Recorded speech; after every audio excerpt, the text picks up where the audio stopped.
M2 న్యూస్కు స్వాగతం. ప్రస్తుతానికి మనం మెదక్ పట్టణంలో ఉన్నాము. ఈరోజు నీలం మధు గారి కాంగ్రెస్ పార్టీ అభ్యర్థి అయినటువంటి నీలం మదన్న నామినేషన్ ప్రక్రియ ఉంది. సో ఇక్కడ అందరు కార్యకర్తలందరూ రావడం జరిగింది. సో వీళ్ళు ఎందుకు సమర్థిస్తారు నీలం మధు గారిని, అదేవిధంగా వేరే పార్టీలు ఉన్న దానికి ఎందుకు సమర్థించారు, కేసీఆర్ పాలన ఎట్లా ఉంది, ఈ పాలన ఎట్లా ఉంది, దాని విషయం అడిగింది. ఎక్కడి నుంచి వచ్చారన్న? మేము హైదరాబాద్ నుంచి వచ్చాము. నీలం మధు మంచి వర్కరు. కేసీఆర్ అంతా స్కాములు, లిక్కర్ స్కాములు, డేటా స్కాము, అంతా స్కాములో మొత్తం దివాలా తీసిండు. రేవంత్ రెడ్డి గారు మంచి పరిపాలన ఇస్తున్నాడు కాబట్టి నీలం మధు మెదక్ నుంచి 1,00,000 మెజార్టీతో గెలవబోతున్నాడు. దీనికి మైనంపల్లి హనుమంతరావు, మా మెదక్ ఎమ్మెల్యే డాక్టర్ రోహిత్ బాబు చాలా కష్టపడి పనిచేస్తున్నారు. దానివల్ల 1,00,000 మెజార్టీతో నీలం మధు గెలవబోతున్నాడు. కాంగ్రెస్ వచ్చింది కరువు తెచ్చిందని బీఆర్ఎస్ వాళ్ళ వాదన, ఏమంటారు? కేసీఆర్ చేసిన అక్రమాల వల్ల ఇప్పుడు ఈ కరువు వచ్చింది. మన ప్రభుత్వం కాంగ్రెస్ ప్రభుత్వం వచ్చి 3 నెలలు అయింది. ఎప్పుడు 10 ఏళ్ళు ఎదురున్నది కేసీఆర్ ఉన్నాడు. ఆయన చేసిన అరాచకాలు, లిక్కర్ స్కాములు, దానివల్ల రాజరికం వల్ల ఈ కరువు వచ్చింది. ఇప్పుడు కాంగ్రెస్ ప్రభుత్వం అరచేతుల వైకుంఠం చూపించి అధికారంలోకి వచ్చిందని బీఆర్ఎస్ వాళ్ళ మాట. 3 నెలల్లో 6 గ్యారంటీలు అమలుకి వచ్చినాయి. మీరు కావచ్చు, మహిళలకు ఉచిత బస్సు, 200 యూనిట్లు కరెంటు, గ్యాస్, మ్యాక్సిమం దగ్గర అన్ని పథకాలు చెప్పిన 6 పథకాలు ఈ 3 నెలల్లోనే మన రేవంత్ రెడ్డి ముఖ్యమంత్రి గౌరవ మహిళలకు 2,500 కానీ తులం బంగారం కానీ ఏది ఇవ్వలేదని బీఆర్ఎస్ వాళ్ళ వాదన. తులం బంగారం ఎప్పుడు చెప్పలేదు. ఈ పథకాలు చెప్పిన 6 పథకాలు మ్యాక్సిమం దగ్గర తీసుకొచ్చిండ్రు. ఎలక్షన్ కోడ్ అమల్లో ఉంది కాబట్టి ఏమైనా 1-2 ప్రాబ్లం ఉంటే ఈ పార్లమెంట్ ఎలక్షన్ అయిపోగానే ఫుల్ఫిల్ చేయడానికి మన గౌరవ ముఖ్యమంత్రి ప్రిపేర్ అయి ఉన్నారు.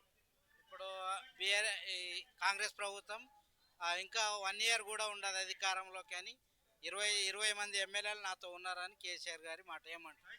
కేసీఆర్ ఇప్పుడు ఆల్రెడీ ఉన్న ఎమ్మెల్యేలు అందరూ కాంగ్రెస్కి వెళ్తున్నారు కాబట్టి వాళ్ళు పోకుండా అడ్డుకట్ట వేయడానికి ఈ గాలి మాటలు మాట్లాడుతున్నారు. ఆ 20 మంది ప్రజెంట్ అటు పోతున్నారు, ఇటు రావట్లే. ఈయనకున్న టీఆర్ఎస్ ఎమ్మెల్యేలు 20 మంది అటు జంప్ అవుతున్నారు. ఆ సంఖ్యను పొరపాటు ఇటు చెప్పిండు. నా బీఆర్ఎస్ ఎమ్మెల్యేలు కాంగ్రెస్లోకి పోతున్నారని చెప్పలేక వాళ్ళు ఇట్లా వస్తున్నారని గాలి మాటలు చెప్పుకొని పోయే వాళ్ళకు బీఆర్ఎస్ ఎమ్మెల్యేలు పోకుండా ఏదో అట్లా కపట మాటలు చెప్తున్నాడు. ఇంకా 10 ఏళ్ళు మన గౌరవ ముఖ్యమంత్రి సీఎం కొంటాడు. ఇక్కడ రఘునందన్ రావు కూడా చాలా స్ట్రాంగ్ ఉన్నాడు. టీఆర్ఎస్ కూడా 4 కాన్స్టిట్యున్సీలో చాలా స్ట్రాంగ్ ఉంది. ఈ ఇద్దరిని ఢీకోనగలరా మదన్న ఇద్దరిని ఢీకొని 1,00,000 మెజార్టీతో మెదక్ నుంచి పార్లమెంటుకు ఢిల్లీకి వెళ్తాడు. ఇప్పుడు మోడీ గారు కూడా మోడీ హవా పై నుంచి అదేవిధంగా రామ మందిర్ కట్టించారు, చాలా అభివృద్ధి చేసినాం. ఈరోజు ప్రపంచ దేశాలు మా వైపు చూస్తున్నాయంటే అది నరేంద్ర మోడీ కారణం అని బీజేపీ వాళ్ళ వాదన. గుళ్ళు కట్టగానే ఓట్లు పడవు. గుడి హిందూ అంటే ప్రతి ఒక్కరు గుడికి పోతారు, అందరు పోతారు. ముస్లిం మసీదు పోతాడు, క్రిస్టియన్ చర్చి పోతాడు, హిందూ గుడికి పోతాడు, అది కామన్. గుడి కట్టగానే 1 సైడ్ ఓట్లు పడతాయి అనుకోవద్దు. పరిపాలన చూసి ఓట్లు వేస్తారు. మన గౌరవ రేవంత్ రెడ్డి ముఖ్యమంత్రి గారు చేసిన పథకాలు చూసి అందరూ మన రేవంత్ అన్న వైపు ఉన్నారు. ఖచ్చితంగా 1,00,000 మెజార్టీతో మన నీలం మధు ఎంపీగా ఢిల్లీ పార్లమెంట్లో కూర్చోబోతున్నాడు. ఇప్పుడు 4 కాన్స్టిట్యున్సీలో ఎమ్మెల్యేలుగా ఉన్నారు బీఆర్ఎస్ ఇక్కడ. సో వెంకటరామరెడ్డిని నీలం మదన్న ఢీకొనగలరా? అక్షరాలు ఢీకొని 1,00,000 మెజార్టీతో వెంకటరామరెడ్డి మీద 1,00,000 మెజార్టీతో నీలం మధు గెలవబోతున్నాడు. ఇట్లా ఎందుకు మీ అసలు లేదు కదా? వెంకటరెడ్డి స్కామ్ కేసీఆర్ పెట్టిన ఇది. ఆయన కలెక్టర్ ఉన్నప్పుడే కలెక్టర్ పదవికే తెచ్చి దాన్ని కేసీఆర్ కాళ్ళు పట్టుకున్నాడు. ఎప్పుడు ఐఏఎస్ ముఖ్యమంత్రి కాళ్ళు పట్టుకోకూడదు, కానీ అలాంటి కాళ్ళు పట్టుకొని ఆ సీటు తెచ్చుకున్నాడు. అది ఆయన కేసీఆర్ బినామీ. ఈసారి మాత్రం మెదక్లో కాంగ్రెస్ 1,00,000 మెజార్టీతో కాంగ్రెస్ జెండా ఎగరబోతుంది నీలం మధు. ఇది ఎక్కడి నుంచి వచ్చారు మీరు? మాది మెదక్ జిల్లా రామంపేట, అక్కడ నుండి వచ్చాము. నీలం మధు ముద్దురాజు దాని గురించి మేము వచ్చాము. అన్న కోసం వచ్చారా? అన్నయ్య గురించి వచ్చాము. అయితే ఈసారి మాత్రం నీలం మదన్న అడుగులా, నీలం మదన్న కోటేయాలనుకుంటున్నారు. నీలం మదన్నకు ఓటేయ అనుకుంటున్నాము మేము. సో ఇంతకుముందు కూడా కాంగ్రెస్ నీలం మదన్న నాకు కాంగ్రెస్. సో ఇంతకుముందు కూడా కేసీఆర్ బాగానే చేసిండు కదా, మాకు ఎలాంటి అవకాశాలు ఏమి అందుకోలేదు మేము కేసీఆర్ వాళ్ళ నుండి. రేవంత్ అన్న అందియాలని కోరుకుంటున్నాం. సో రేవంత్ అన్న అందిస్తాడని మీకు నమ్మకం ఉన్నది ఒకటి. సో ఇంతకుముందు కళ్యాణ లక్ష్మి కూడా రైతు బంధు మాకు ఎలాంటిది లేదు. ఆ, మాకు కేసీఆర్ది ఎలాంటిది లేదు. మాకు ఈ రేవంత్ అన్న రెడ్డి నుంచి కొంచెం అందుకోలే సాయం చేయగలరని కోరుకుంటున్నాం. ఆ.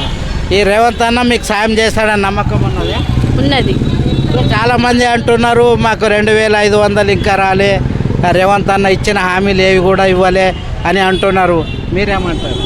అంటే టైం పడుతుంది కదా, ఇప్పుడు కొంచెం కొంచెం టైం తీసుకుంటాం. అవన్నీ ఒకటేసారి అమలు కావు కదా, ఏదైనా టైం పడుతుంది. రాష్ట్రం వచ్చినాకనే మెల్లగా కొన్ని కొన్ని చేస్తాడు, అప్పుడే తొందరగా కాదు కదా. ఇప్పుడు మహిళలకు 2500 అన్నారు, తులం బంగారం ఎక్స్ట్రా ఇస్తా అన్నాడు.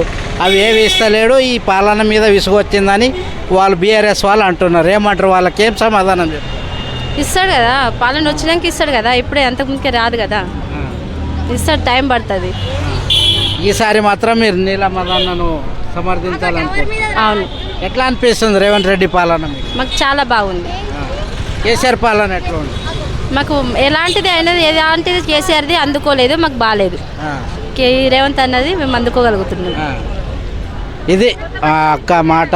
ఈసారి మాత్రం నీలం మధు అన్న అభ్యర్థి, కాంగ్రెస్ పార్టీ అభ్యర్థి అయినటువంటి నీలం మధు అన్న సమర్థించాలనుకుంటున్నారు. Over to media.